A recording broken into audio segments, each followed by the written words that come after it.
Selamat sore, salam sejahtera buat kita. Kembali melakukan analisa untuk pergerakan pair GBP USD di time frame H4. Nah, seperti biasa, ini pendekatannya menggunakan KG Wave dan minat pelaku pasar.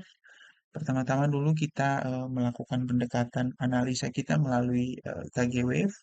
Di sini kita bisa melihat main wave dari GBP USD yang sedang terbentuk itu sedang bergerak turun berdasarkan main wave yang sudah disusun dan eh, posisi running price saat ini kalau kita melihat dari dua titik pengamatan akan memberikan dua informasi yang penting buat kita, yaitu ketika kita berdiri di titik high ini dan melihat ke kanan, posisi running price saat ini sedang bergerak turun.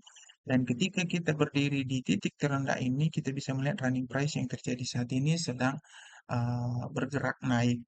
Nah, dari eh, dua titik pengamatan ini kita lanjut menganalisa dengan melihat pola pergerakan subwave di dalam GBP USD. Kita bisa melihat bahwa sejak dari tanggal 30 Maret yang lalu GBP USD itu selalu membentuk setelah dia melewati batas atas di sini, GBP USD ini cenderung membentuk high yang selalu lebih tinggi.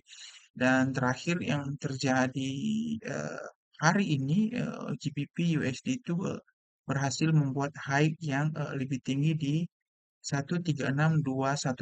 Nah, informasi ini cukup penting ke kita bahwa kita tahu bahwa ketika high ini dilewati berarti minat pelaku pasar terhadap GBP USD ini masih cenderung naik ya, masih bergerak naik. Tetapi kita juga harus memperhatikan bahwa minat ini akan tertahan ketika pelaku pasar bertemu dengan volume atau eh, volume transaksi yang diletakkan di atasnya yang mungkin ada yang lebih besar. Nah, beberapa tempat-tempat yang saya petakan di sini ketika harga bergerak turun ada dua ya. Di sini kita bisa melihat bahwa ada satu, dua, tiga, empat candle 4 jam di sini harga cenderung bergerak sideways. Ada 5, lebih 20 jam di sini.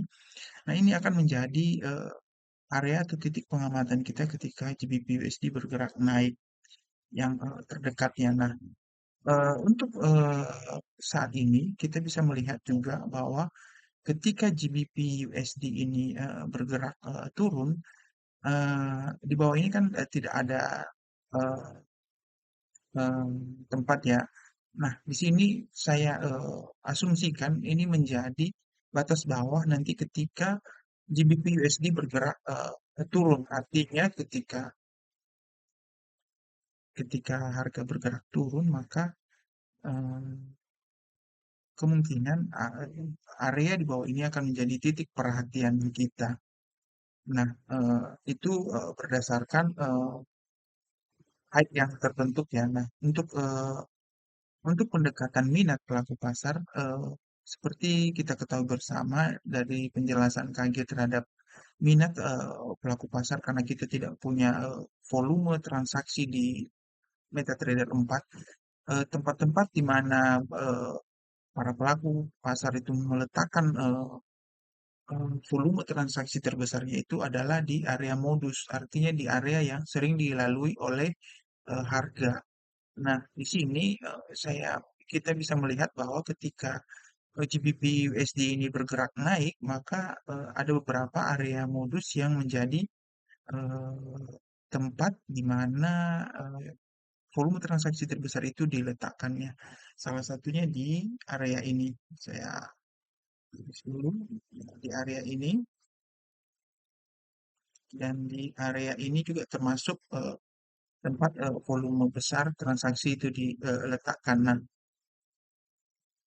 Nah, dari sini kita coba nanti perhatikan apakah ketika harga bergerak turun di daerah ini, apakah harga kembali bergerak naik dengan mengamati pergerakan yang ada di time frame yang lebih kecil. Artinya di titik ini, dan di titik ini nanti kita coba perhatikan apakah pergerakan GU kembali naik ke atas. Baik, demikian saja dari saya. Selamat sore.